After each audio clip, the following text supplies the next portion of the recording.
Hey y'all, Happy New Year. Last week I was talking about the three things that had a really dramatic impact on my work and my life, and those were reading, writing, and a mindfulness practice. And I spoke briefly about a mindfulness practice last week. Today I want to talk a little bit about writing and the power of reflection and synthesis and dreaming up a big juicy future. So I got my start in journaling when I was probably 15 years old. A therapist at the time, which is a whole other story, suggested that I try it. And it did a really good job of allowing me to process things that I was going through as a teenager. And so I really only used it in kind of this reactive nature. As I've gotten older, I've started to use it in a very proactive nature. So I have a daily writing practice, a journaling practice. And it's kind of cobbled together from a couple of different sources. One is the program of Alcoholics Anonymous, the 12 steps.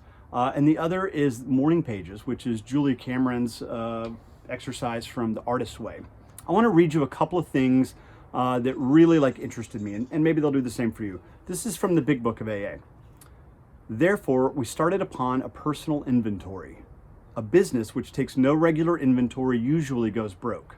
Taking a commercial inventory is a fact-finding and fact-facing process. I love that. It is an effort to discover the truth about the stock in trade. One object is to disclose damaged or unsaleable goods to get rid of them promptly and without regret. If the owner of the business is to be successful, he cannot fool himself about values. What a rad metaphor, right? So good.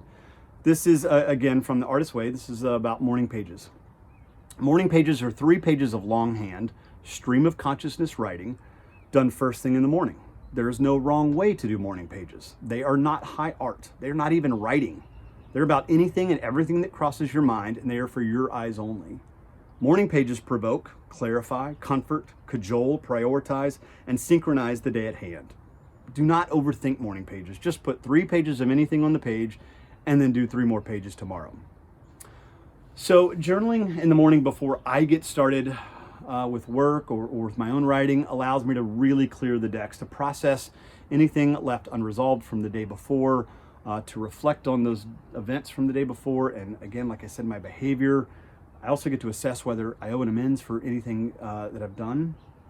And my unsolicited advice would be to try this for 2 weeks. Just give it 2 weeks. Commit to 1 to 3 pages a day.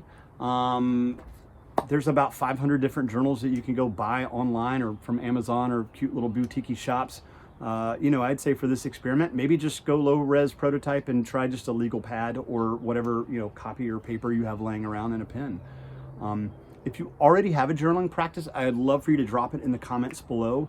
It might just be the nudge that someone else needs to start their own practice. And, you could really improve somebody's life in a dramatic way by sharing what you have going on and what's working for you.